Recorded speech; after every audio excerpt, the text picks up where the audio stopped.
Magandang araw sa inyong lahat.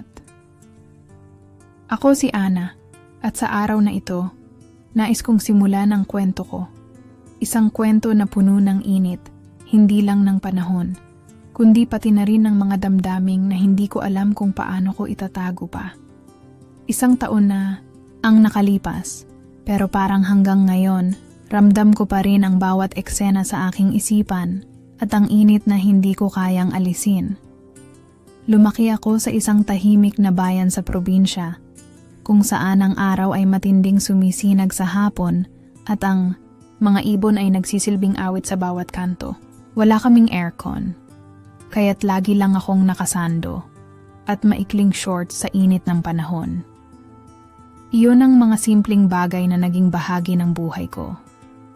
Ngunit sa kabila ng mga simpleng kaligayahan ng buhay sa probinsya, may isang tao na hindi ko kayang makalimutan, si Tito Ramil.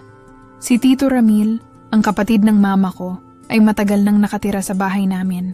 Hindi siya tulad ng ibang tito na mahilig magbiro o magkwento ng kalokohan. Si Tito Ramil ay tahimik, medyo malayo sa iba, at may isang uri ng lakas na hindi ko kayang ipaliwanag. Matangkad, batak ang katawan, at may matalim na mga mata na palaging nakatingin sa akin. Noon, hindi ko pa siya lubos na nauunawaan, pero may mga sulyap na ipinapadama niya sa akin na hindi ko kayang itanggi. Parang mayroong isang hindi pagkakaunawaan sa pagitan namin, isang koneksyon na hindi ko kayang ipaliwanag. Isang taon bago ang pangyayaring nagbago ng buhay ko, nang isang araw na wala si Mama at si Lola sa bahay. Nagpa siya akong magtanghali ng konting lamig sa kusina. Tahimik sa buong bahay at ako lang mag-isa. Napansin ko na pumasok si Tito Ramil sa kusina nang walang salita. Walang pag-uusap, walang pagtawag sa pangalan ko. Ngunit ramdam ko ang bigat ng presensya niya.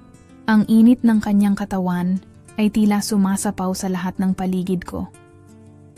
Habang ako ay nakatayo sa maliit na bangko, inabot ko ang isang baso at nagpa siya na uminom ng malamig na tubig. At sa hindi ko inaasahang pagkakataon, lumapit siya sa akin. Hindi ko na alam kung bakit. Pero may kakaibang pakiramdam na nag-aalab sa loob ko. Bumangon siya sa aking likuran. At naramdaman ko ang mainit niyang palad na dumampi sa aking bewang. Nawala ang aking pag-iisip. At ang tanging nararamdaman ko na lang ay ang init na nagmumula sa katawan niya. Hindi ko na kayang labanan siya. Hindi ko na kayang tanggihan ang mga malalalim na sulyap na ipinapadama niya sa akin. Sa mga sandaling iyon, naglaho ang lahat ng mga pag-iisip ko. Mga tanong, mga alalahanin, at mga pag-aalinlangan. Nasa ilalim ng mahinang ilaw ng kusina, unti-unti, kaming nagkakalapit. Ang bawat galaw niya ay puno ng lakas, habang ako'y sumusunod lang sa agos, sa bawat halik, sa bawat haplos. Ang lahat ng aking alam na tama at mali ay naging malabo. Hindi ko na naisip ang mga konsekwensya. Hindi ko na naramdaman ang takot o ang guilt na sana'y dapat kong naramdaman. Tanging ang init ng katawan namin. Ang naaalala ko, ang paghihirap, ang init, at ang hindi ko kayang ipaliwanag na ugnayan na iyon. At sa isang iglap nagising ako, mag-isa, nakahiga sa aking kama. Mayroong malamig na simoy ng hangin na dumaan, ngunit hindi ko kayang kalimutan ang init na ipinadama sa akin ni Tito Ramil. Pero sa lahat ng iyon, hindi ko alam kung may isa pang tao sa likod ng lahat ng nangyaring iyon. Ang misteryosong tito, June, ang mas matandang kapatid ng lola ko, na madalas mag-isa sa likod bahay, mahilig sa electronics, at hindi kami madalas makita, ay may lihim na natutuklasan ko lang. Sa mga sandaling iyon, hindi ko pa alam na siya pala ang may hawak ng lahat ng katotohanan. Ang may kontrol sa aking mga lihim na hindi ko pa nakikita. Hindi ko alam kung anong mga kahihinatnan ng mga ginawa namin. Pero ang isang bagay lang ang sigurado sa akin. Ang init ng tag-init ay hindi lang sa panahon, kundi sa mga hindi inaasahang pangyayari na nagbabalik sa akin ng mga alaala na hindi ko kayang kalimutan. Makalipas ang ilang linggo, hindi ko pa rin maalis sa aking isipan ang nangyari. Parang may isang apoy na patuloy na sumisig sa aking katawan, hindi ko kayang patayin. At sa tuwing mag-isa ako, si Tito Ramil ang laging laman ng aking utak. Bawat sandali, parang may lihim na patuloy na bumangon at hindi ko kayang itago pa. Hindi ko alam kung anong nangyari sa akin, pero isang bagay ang sigurado. Hindi ko kayang kalimutan siya. Kaya't sa kabila ng lahat ng pagkalito, napilitan akong humingi ng tulong kay Kyle. Siya ang isa sa mga taong alam kong hindi ako huhusgahan. At sa mga sandaling iyon, siya lang ang naiisip kong may kakayahang magbigay ng sagot sa lahat ng naguguluhan kong nararamdaman. Si Kyle, kaibigan ko, mula pagkabata ay ang taong tanging nakakaintindi sa akin. Ang pagkakaibigan namin ay walang bahid ng lihim, kaya't alam ko na sa pagharap ko sa kanya, wala akong itinatagong anuman. Naglakad kami sa ilalim ng mga punong mangga.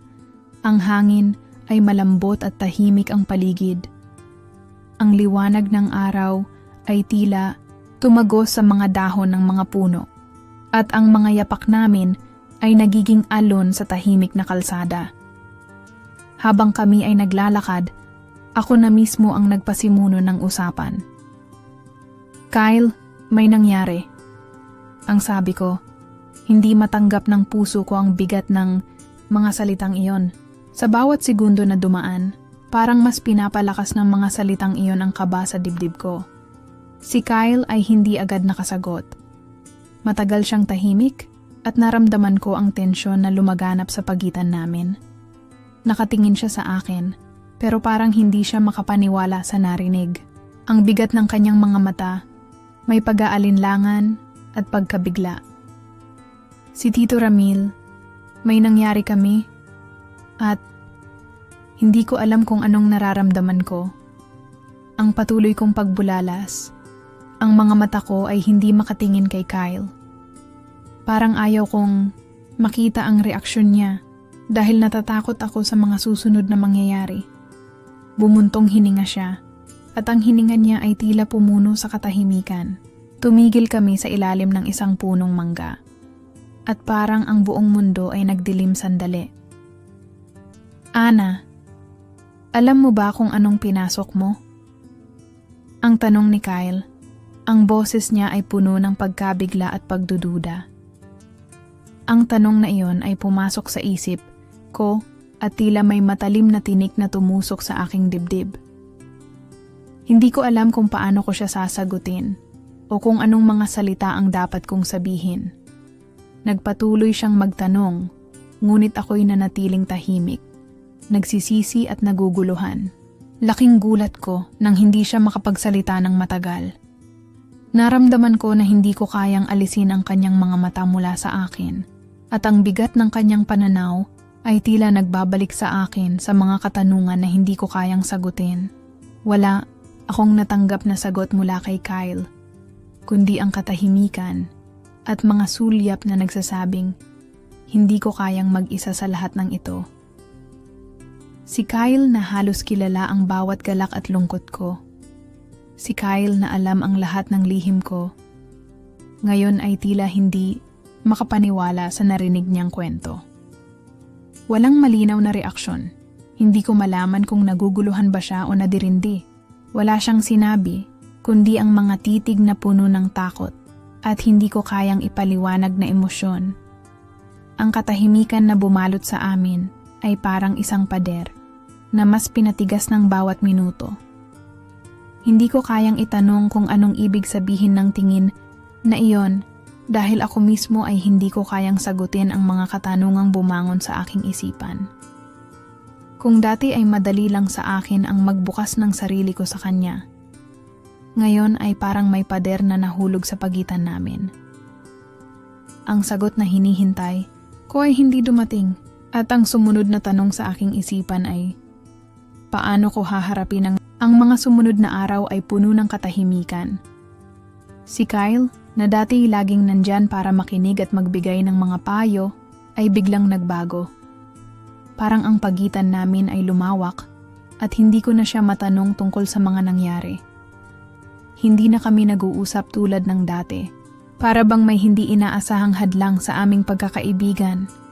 At ang katahimikan na bumalot sa amin ay tila nagiging mas mabigat sa bawat araw. Natatakot akong tanungin siya kung bakit at hindi ko kayang alisin ang pag-aalalang baka hindi ko kayang tanggapin ang sagot na ibibigay niya. Ang mga mata ni Kyle ay nagsasabing hindi siya sigurado kung paano ko ba tinanggap ang kanyang reaksyon. Parang may mga tanong siya na hindi niya kayang itanong. At ako mismo ay naguguluhan kung paano ko ba dapat tanggapin ang lahat ng ito. Hindi ko na kayang lutasin ang mga hindi ko kayang kontrolin. Kaya't pinili ko na lang na maghintay. Kahit na ang paghihintay na iyon ay punong-puno ng takot at pagkabalisa. Si Tito Ramil naman, hindi ko na rin alam kung anong nangyari sa kanya. Sa bawat araw na lumilipas, parang mas lumalayo siya sa akin. Hindi ko alam kung dahil ba ito sa ginawa namin o kung baka siya rin ay nababahala na malaman ng iba ang nangyari. Ang mga sulyap niya sa akin ay walang saya at sa bawat pagkakataon na magkatabi kami, nararamdaman ko ang bigat ng katahimikan sa hangin. Hindi ko alam kung paano ko siya haharapin o kung paano ko ipapaliwanag sa kanya kung anong nangyari sa akin. Puno ng mga tanong ang aking isipan. Bakit ako nararamdaman ito? Bakit ako ang nagiging dahilan ng mga ganitong reaksyon sa kanya? Kung ang mga halik ni Tito Ramil ay isang lihim na pinapadama sa akin, bakit siya ngayon ang umiwas?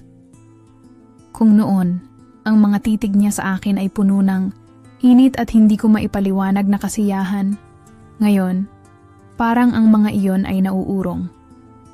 Para bang isang apoy na unti-unting nawawala na hindi ko na kayang muling buhayin. Hanggang sa isang araw, dumaan siya sa harap ng bahay, nakatambay sa may porch, habang ako ay nasa loob, tahimik na nakaupo, nakatingin lang sa labas. Naramdaman ko ang kanyang presensya, nagkatinginan kami at sa sandaling iyon, parang ang mundo ay tumigil. Ang mga mata ko ay nahulog sa mga mata niyang puno ng tanong at hindi maipaliwanag na nararamdaman. Muling bumalik sa aking isipan ang init ng kanyang mga halik at sa bawat segundong iyon, parang muli kong naramdaman ang mga labi niyang humaplos sa aking balat. Muling umusok sa aking isipan ang lahat ng nangyari. Hindi ko kayang kalimutan ang mga halik niyang nagbigay ng init at kilig na hindi ko kayang ipaliwanag. Ang mga sulyap niyang puno ng tamis at kasabay ng amoy ng kanyang katawan na nagpapaalala sa akin ng gabi na hindi ko kayang takasan. Parang ang lahat ng ito ay muling buhay na buhay. At sa mga mata ni Tito Ramil, nakita ko ang sakit, ang takot, at ang hindi maipaliwanag na tugon na tila isang tanong na hinahanap ko pa rin ang sagot.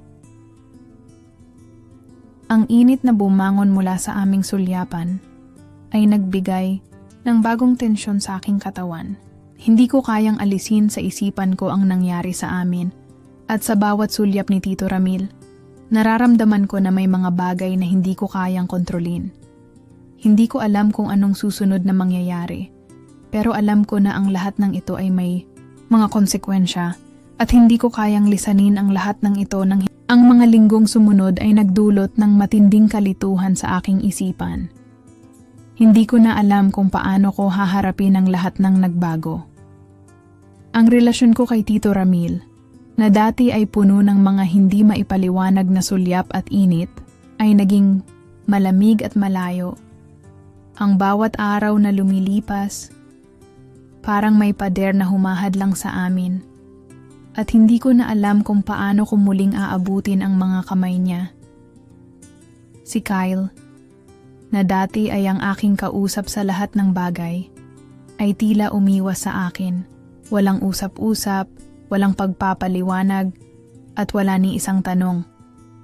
Lahat ng ito ay nagdala ng kalituhan sa aking puso. Parang may hangganan ng aming pagkakaibigan, at ako lang ang nakakaalam ng dahilan. Masakit, ngunit wala akong magawa kundi tanggapin na ang mga ugnayan ko sa paligid ko ay nagbago at wala nang magbabalik sa dati. Minsan, naglalakad ako sa bakuran ng bahay. Naiisip ko ang mga tanong na wala pang kasagutan. Sa mga sandaling iyon, naramdaman ko ang presensya ng isang tao. Si Tito Jun. Siya ang misteryosong matandang kapatid ni Lola, na laging tahimik at laging nagmamasid sa mga nangyayari sa bahay. Madalas siyang hindi nakikialam sa mga usapan, ngunit sa bawat pagdaan niya sa aking harapan, ramdam ko ang kanyang mga mata na tila may alam na lihim. At ngayon, bigla na lang siyang nagpakita. "Ana, may gusto akong kausapin ka," sabi ni Tito Jun, na may mga mata na puno ng hindi matukoy, nakahulugan, tila may dala siyang mga salitang hindi ko kayang itanggi. Ang tono ng boses niya ay malalim, at ang mga mata niya ay may bigat na hindi ko maintindihan. Ako ay tumingin sa kanya ng may pag-aalinlangan. "Ano po iyon, Tito Jun?" Tanong ko, bagamat sa aking isipan ay may isang tanong na lumalaro. Bakit ngayon? Bakit ako? Minsan, naiisip ko, baka siya na ang may alam sa lahat ng nangyari sa pagitan ko at ni Tito Ramil.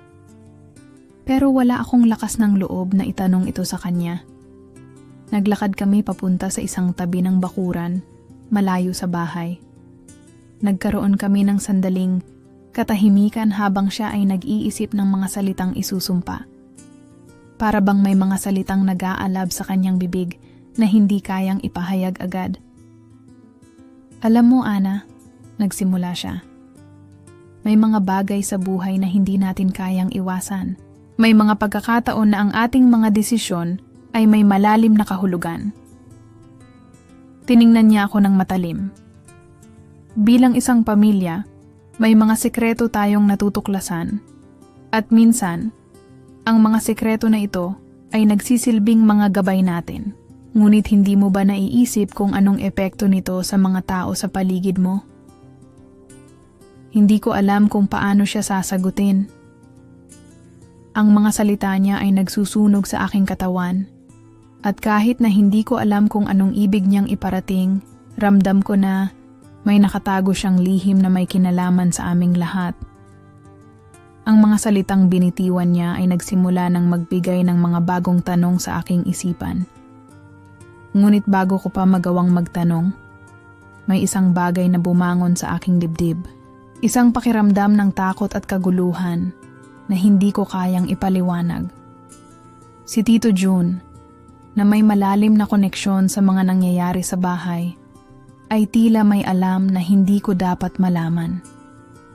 At sa mga sandaling iyon, napagtanto ko na wala akong ibang magagawa kundi tanggapin ang mga konsekwensya ng mga desisyong ginawa ko.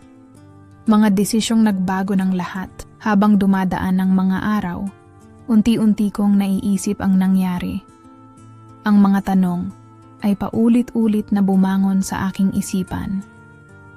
Ang ginawa ko ba kay Tito Ramil ay isang pagkakamali o isang hakbang na hindi ko na kayang bawiin?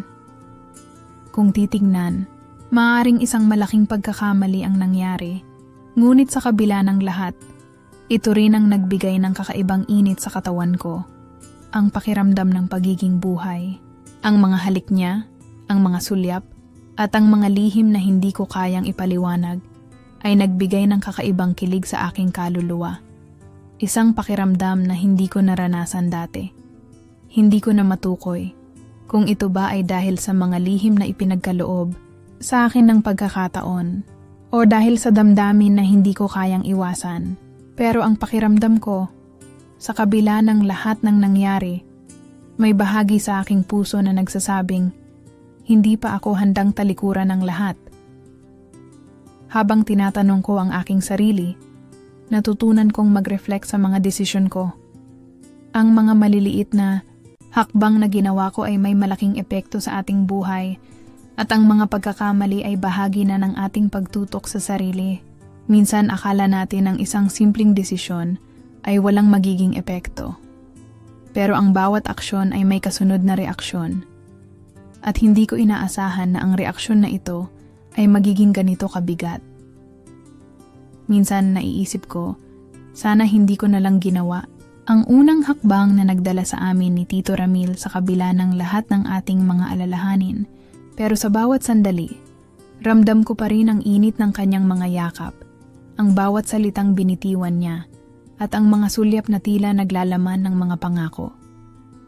Hindi ko alam kung paano ko haharapin ang mga kasunod na araw, ngunit alam ko na hindi ko na kayang iwasan ang nararamdaman ko. Sa bawat gabing ako'y nag-iisa, ang mga alaala ng aming pagnanasa ay muling bumangon. Ang mga pangarap na tila nagiging hindi matamo ay nagiging mas mahirap labanan. Hindi ko alam kung saan ito hahantong, ngunit ang katawan ko, ang puso ko, ay nagsasabing may mga bagay na hindi ko kayang gawing malimutan. Hindi ko alam kung ano ang magiging epekto ng lahat ng ito sa buhay ko.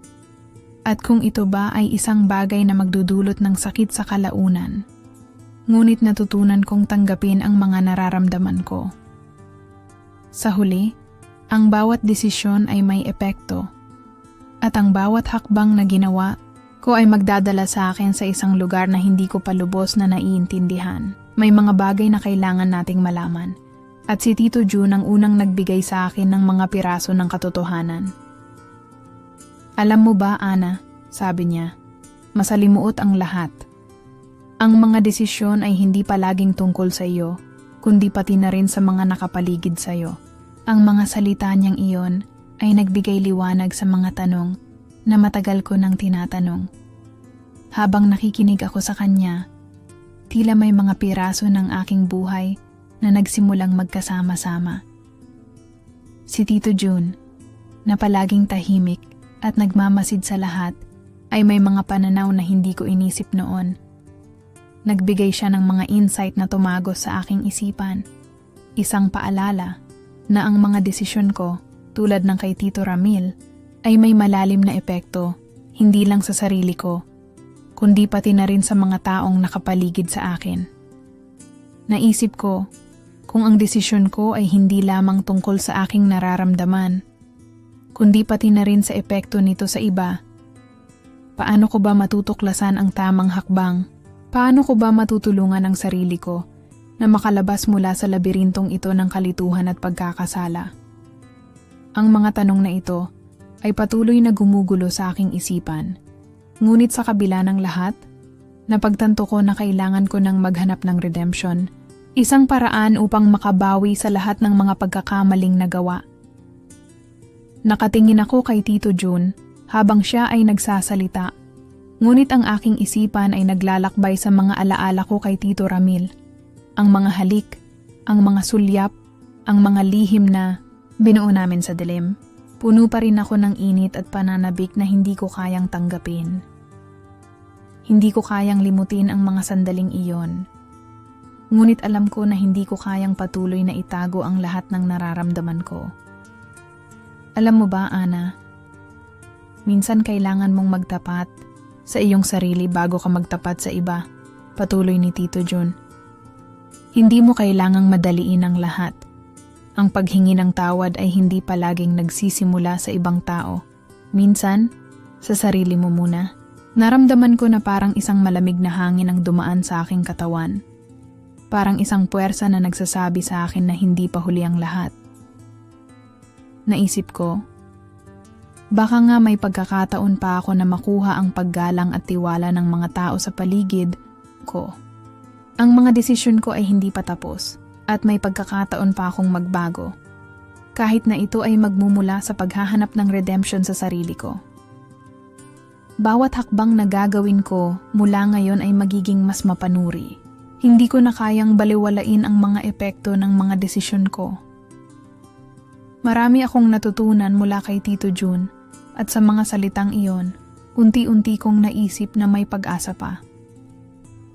Ang proseso ng pagpapatawad ay hindi madali, ngunit kailangan ko itong simulan at marahil ang unang hakbang ay magsimula sa pagpapatawad sa sarili ko. Isang araw, sa isang hindi inaasahang pagkakataon, natuklasan ko ang pinakamalaking lihim sa lahat. Si Tito Jun pala ang may hawak ng lahat ng video at ebidensya. Siya ang nagplanong lahat ng iyon mula sa simula. Nung mga unang linggo ng kalituhan ko, iniisip ko kung paano nangyari ang lahat, kung paano nagsimula ang mga sulyap, ang mga lihim, pero hindi ko akalain na ang pinakamalaking misteryo ay nakatago kay Tito Jun. Ang tahimik at misteryosong tito na laging nagmamasid sa lahat.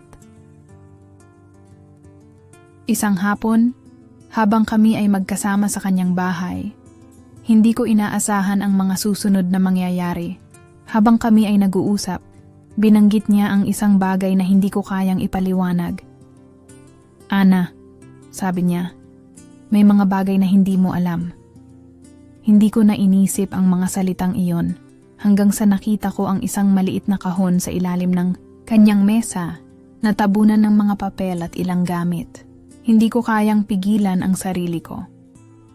Habang siya ay abala sa pagkukwento, inilabas ko ang kahon at binuksan ito. Ang mga mata ko ay halos hindi makapaniwala sa aking nakita. Mga video, mga litrato, at mga dokumento. Lahat ng iyon ay patungkol sa akin kay Tito Ramil at sa mga nangyari sa amin. Walang duda, si Tito Jun ang may hawak ng mga ebidensyang iyon at tila siya ang nagplano ng lahat ng iyon mula sa simula. Minsan, nararamdaman ko na ang lahat ng mga saloobin ko ay nauurong. Ngunit sa oras na iyon, ang mga tanong na matagal ko nang iniiwasan ay naging malupit na sagot. Pinilit kong mangyaring hindi ako mag-react, ngunit hindi ko kayang pigilan ang nararamdaman ko. "Bakit?" ang tanong ko. Ang boses ko ay nanginginig sa takot at kalituhan. Si Tito Jun ay ngumiti ng mahina at ngumuso. "Hindi ko ikaw gustong saktan, Ana," sagot niya. Ngunit ang sagot niya ay nag-iwan ng mas malalim na katanungan. May dahilan ako. Isa akong saksi sa iyong buhay, at may mga bagay na hindi mo alam. Ang mga salitang yon ay bumangon sa aking utak, at bago pa ako magtanong pa, idinagdag niya. Dahil sa lihim kong pagmamahal kay Mama, tumahimik ako. Para bang ang lahat ng nangyari sa buhay ko ay nagkaroon ng bagong kahulugan. Isang lihim na matagal na niyang pinapasan, ngunit hindi ko kayang tanggapin agad. Hindi ko alam kung ano ang sasabihin ko. Lahat ng mga desisyon ko, ang mga bagay na pinili ko, ay ngayon may bagong kahulugan. At lahat ng ito ay nakapaloob sa isang lihim na hindi ko kayang buhatin ng mag-isa. Hindi ko alam kung anong mangyayari sa mga susunod na araw. Ngunit sa puntong iyon, naramdaman ko na ang aking buhay ay hindi na magiging katulad ng dati. Si Tito Jun, na palaging tahimik at malayo, ay nagbukas ng isang bagong yugto ng aking buhay at sa mga salitang iyon, napagtanto ko na may mga lihim na ang pagkalantad ay hindi palaging nakapagpapagaan ng pakiramdam. Ang mga kasunod na araw ay puno ng katanungan at wala na akong magawa kundi maghintay sa mga sagot. Sa wakas natapos din ang lahat ng mga lihim na nagbigay saya at sakit sa aking puso. Sa bawat tanong na natugunan, sa bawat sagot na aking natanggap, natutunan kong may mga bagay na hindi ko kayang kontrolin. Hindi ko kayang pigilan ang nararamdaman ko para kay Tito Ramil o ang mga desisyon na nagbigay sa akin ng kalituhan. Ngunit sa mga kasunod na pangyayari, natutunan ko rin na may mga pagkakamali na hindi mo na kayang balikan, ngunit may pagkakataon pa upang ayusin ang mga bagay na kaya mong itama. Nasa aking kwarto ako nang dumaan ang mga araw ng pagpapatawad. May mga pagkakataong ako'y mag-isa. Tinatanong ang sarili ko kung ano ang nangyari sa buhay ko. Parang hindi ko na kayang itago ang mga pagkakamaling iyon sa aking isipan. Ngunit isang araw, habang nag-iisa ako, napagtanto ko na kailangan ko nang itigil ang paghuhusga sa sarili ko. Kailangan ko nang magpatawad, hindi lang sa mga tao sa paligid ko, kundi pati na rin sa sarili ko. Naglakad ako sa harap ng bahay ni Tito Ramil isang hapon. Ang araw ay hindi ko maintindihan kung bakit ganun na lang ang init na nararamdaman ko. Ang bawat hakbang ko patungo sa kanyang bahay ay parang may dalang mabigat na damdamin. Sa loob ko, alam kong may mga bagay na hindi ko kayang baguhin. Pero may mga pagkakataon na kailangang magpatawad para magpatuloy. Humarap ako sa pintuan ng bahay ni Tito Ramil at malalim na huminga. Ana, ang kanyang boses na dumaan mula sa loob. Nakaramdam ako ng kakaibang init, ngunit hindi na ito ang init ng mga halik at lihim. Ang init na iyon ay ang pagninilay at ang pag-unawa na hindi lahat ng bagay ay mananatiling ganoon. Lumabas siya mula sa pinto at nagtagpo kami ng mga mata. Wala nang mga sulyap na puno ng init. Wala nang mga salitang hindi kayang ipaliwanag. Ang bawat titig namin ay nagsasabi ng isang bagay. Ang bawat isa ay may pagkakamali. At ito ay hindi ibig sabihin na hindi tayo kayang magpatawad. Pasensya na, sabi niya. At sa mga salitang iyon, nakita ko ang isang tao na nagpakumbaba at natutunan ding tanggapin ang kanyang sarili. Hindi ko alam kung paano magpatawad. Pero sa mga simpleng salitang iyon, parang unti-unti ko nang naiintindihan ang tunay na kahulugan ng pagpatawad at pagpapatawad sa sarili. Bumuntong hininga ako at muling tumingin sa kanya. Hindi ko rin alam kung anong nangyari, Tito, sabi ko. Ang mga mata ko ay puno ng kalungkutan. Ngunit sa kabila ng lahat ng ito, may nakatagong lakas sa aking puso. May lakas na tanggapin ang lahat ng nangyari at higit sa lahat, may lakas na magpatuloy. Sa mga susunod na araw, nagpatuloy ako sa pagtanggap at pagpapatawad. Natutunan kong hindi lahat ng nangyari sa buhay ay may kasamang kasiyahan. Minsan, ang mga pinakamainit na tagpo sa buhay ay hindi palaging masaya. Ngunit ito ang nagbigay sa akin ng pagkakataon upang mapagtanto ang tunay na kahulugan ng buhay, pag-ibig, at mga pagkakamali. Ang pinakamahalaga ay natutunan ko na magpatawad sa sarili ko at sa mga taong nakapaligid sa akin. Habang ang lahat ng ito ay nagiging isang bahagi ng aking nakaraan, natutunan ko na ang bawat hakbang sa buhay ay may dahilan. Hindi ko kayang baguhin ang nakaraan, pero ang mga pagkakamali at aral na natutunan ko ay magiging gabay ko sa aking hinaharap. Mga kasirin, sana'y nakuha ninyo ang mga aral at damdamin ng kwentong ito. Minsan, ang mga lihim at desisyon natin ay may mga hindi inaasahang epekto, ngunit mahalaga pa rin ang pagpapatawad at pagtanggap sa ating sarili. Tandaan, ang bawat hakbang sa buhay, tama man o mali, ay may dahilan. Hanggang sa muli, mag-ingat kayo at patuloy na maghanap ng liwanag sa bawat dilim.